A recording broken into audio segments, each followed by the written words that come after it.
Gosh, you're so judgy, huh?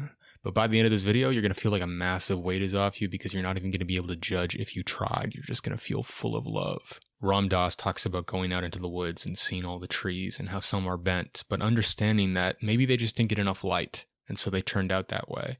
And he said, I don't get all emotional about it. I just allow the tree to be as it is. But the minute I get back around humans, the judging mind starts kicking in. I start saying, they're to this, or I'm to that.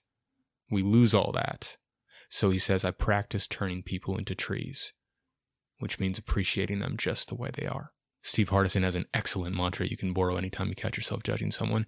Everyone is worthy of my love, and no one is worthy of my judgment. Say it with me now. Let's get in the vibe together. Everyone is worthy of my love, and no one is worthy of my judgment. Joe Hudson's pointed out, anytime you're judging someone, there's something you're not allowing yourself to feel. So ask yourself next time you catch yourself judging, what is it that I'm not allowing myself to feel? Maybe it's grief or sadness or love or compassion or envy, whatever it is.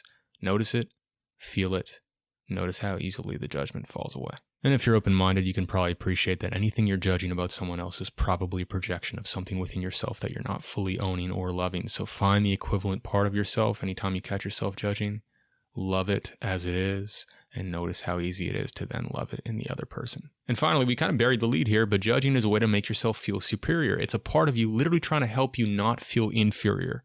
It's trying to build you up. It's just using a wonky strategy. So when you catch yourself judging yourself, find the part of you that feels inferior and small, and just hold space for it. Love it as it is deeply. And then remind the judging part of you, hey, you don't have to do that anymore. It's redundant and unnecessary. And then you'll break the habit. So even though you lived with that judgy voice in your head your whole life, you don't have to keep living with it in the same way. You can gradually recondition it. So pick a couple of these tools that resonate with you, apply them with commitment for a couple weeks as an experiment, track your progress, notice the shifts. Have a great day.